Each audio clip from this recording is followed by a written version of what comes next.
আসসালামু আলাইকুম প্রিয় দর্শক, স্বাগত জানাচ্ছি আমার দেশ মর্নিং নিউজের সঙ্গে আছি আরমান মুজাহিদ। শুরুতে জানবো সংবাদ শিরোনাম। বাংলাদেশ সহ ৭৫ দেশের অভিবাসী ভিসা স্থগিতে ট্রাম্পের নীতি বাতিল। ২২ নাবিক সহ হামলা শিকার ভারতীয় ২ জাহাজ। হরমুজকে ফের আমেরিকান ভূখণ্ড দাবি ট্রাম্পের। যুক্তরাষ্ট্রের নতুন অর্থনৈতিক নিষেধাজ্ঞা ব্যর্থ হতে বাধ্য বললেন আব্বাস আরাকচি। নেতানিয়াহুর বিরুদ্ধে গণহত্যার অভিযোগ, ইন্টারপোলের গ্রেপ্তারি পরোয়ানা চাইল তুরস্ক। আপনার সঙ্গে কাজ করতে উন্মুখ হয়ে আছি, মির্জা ফখরুলকে ভারতের রাষ্ট্রপতি। ভারত সফর হতে হবে সমতার, সমমর্যাদার ও বন্ধুত্বের, বললেন বিরোধী দলীয় নেতা। এতক্ষণ শুনছিলেন সংবাদ শিরোনাম, এবার বিস্তারিত। যুক্তরাষ্ট্রের ৭৫টি দেশের নাগরিকদের জন্য অভিবাসী ভিসা ইস্যু স্থগিতের বিষয়ে ট্রাম্প প্রশাসনের নীতি বাতিল করে দিয়েছেন নিউ ইয়র্কের এক ফেডারেল বিচারক।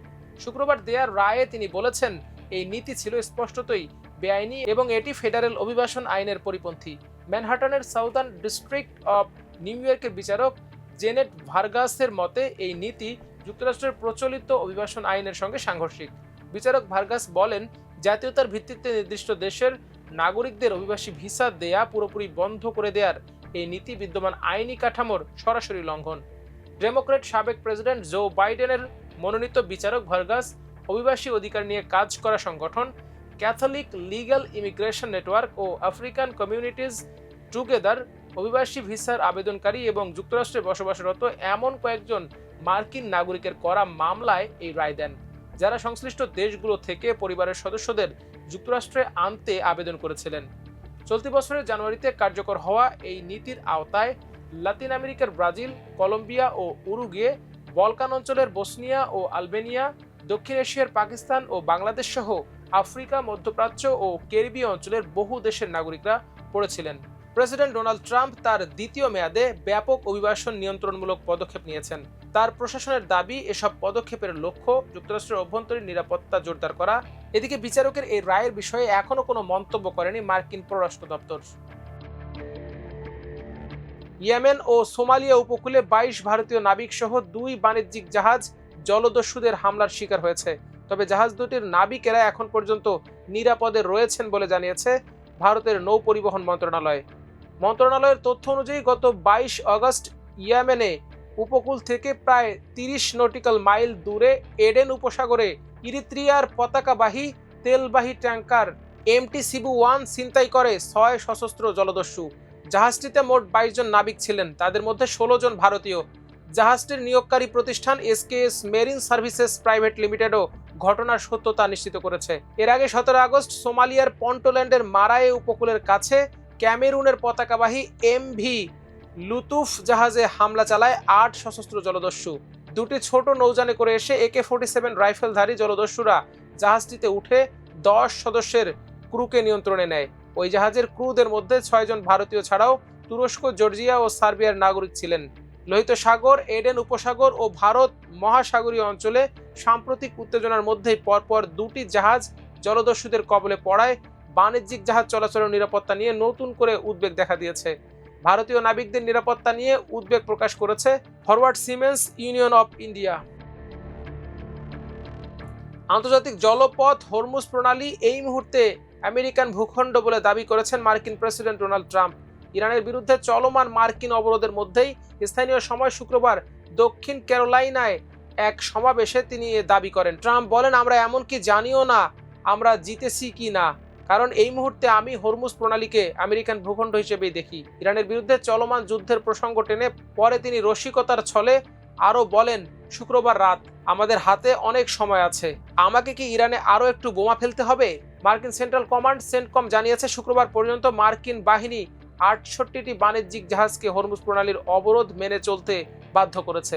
এদিকে ইরান ও যুক্তরাষ্ট্রের মধ্যে শান্তি চুক্তির আলোচনা এখনো সফল হয়নি। সংঘাত প্রায় ৬ মাসে গড়ানোর মুখে ওয়াশিংটন ইরানের ওপর অর্থনৈতিক চাপ আরও বাড়ানোর চেষ্টা করছে। এর আগেও ট্রাম্প হরমুজ প্রণালীকে মার্কিন ভূখণ্ড ঘোষণা করার হুমকি দিয়েছিলেন।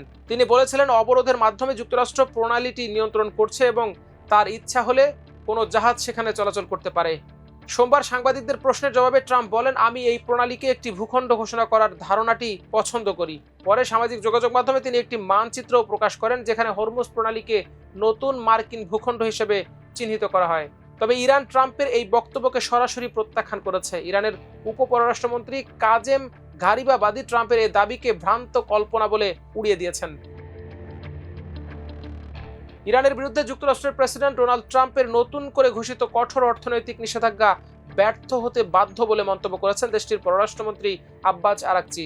এর আগে তেহরানের ওপর আরোপ করা একাধিক নিষেধাজ্ঞার ফলাফল উল্লেখ করে তিনি এ মন্তব্য করেন। শুক্রবার সামাজিক যোগাযোগ মাধ্যম এক্সে দেয়া এক পোস্টে আরাকচি বলেন, 14 বছর আগে ইরানের বিরুদ্ধে ইতিহাসের সবচেয়ে কঠোর নিষেধাজ্ঞা আরোপের কথা বলা হয়েছিল, কিন্তু সেটি ব্যর্থ হয়েছে।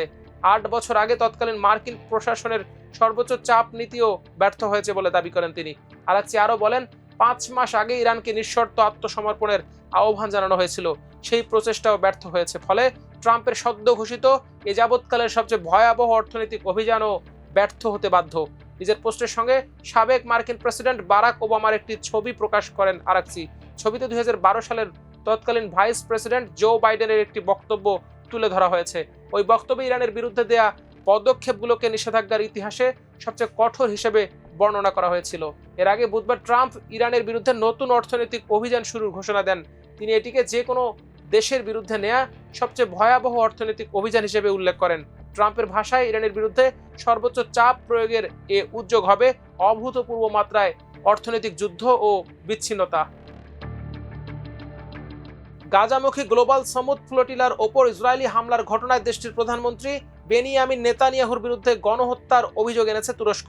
একই সঙ্গে তার বিরুদ্ধে আন্তর্জাতিক গ্রেপ্তারি পরোয়ানা জারির জন্য ইন্টারপোলের কাছে রেড নোটিশ চেয়েছে দেশটি।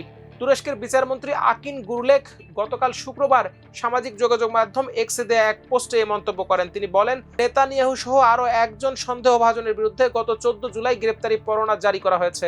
আন্তর্জাতিক জলসীমায় গাজামুখী ফ্লোটিলায় ইসরায়েলি বাহিনীর বাধা দেওয়ার ঘটনায় 35 জনের বিরুদ্ধে চলমান মামলায় গণহত্যা, মানবতাবিরোধী অপরাধ ও নির্যাতনের অভিযোগ আনা হয়েছে। গুরলেক বলেন, বেনিয়ামিন নেতানিয়াহুর বিরুদ্ধে জারি করা গ্রেপ্তারি পরোয়ানার ভিত্তিতে তাদের আন্তর্জাতিকভাবে খুঁজে বের করার জন্য স্বরাষ্ট্র মন্ত্রণালয়কে ইন্টারপোলের রেড নোটিশ জারির অনুরোধ জানিয়েছে বিচার মন্ত্রণালয়। তিনি আরও বলেন, গাজায় ইসরায়েলের অপরাধের জন্য দেশটিকে জবাবদিহির আওতায় আনতে তুরস্ক সব ধরনের আইনগত ব্যবস্থা গ্রহণ করবে। এর আগেও গাজায় ইসরায়েলি হামলার ঘটনায় নেতানিয়াহুর বিরুদ্ধে অভ্যন্তরীণভাবে গ্রেপ্তারি পরোয়ানা জারি করেছিল তুরস্ক। আঙ্কারা ইসরায়েলের বিরুদ্ধে মানবাধিকার ও আন্তর্জাতিক আইন লঙ্ঘনের অভিযোগ তুলে দেশটির বিরুদ্ধে আন্তর্জাতিক ব্যবস্থা নেওয়ারও আহ্বান জানিয়ে আসছে। তবে ইসরায়েল এসব অভিযোগকে অস্বীকার করে।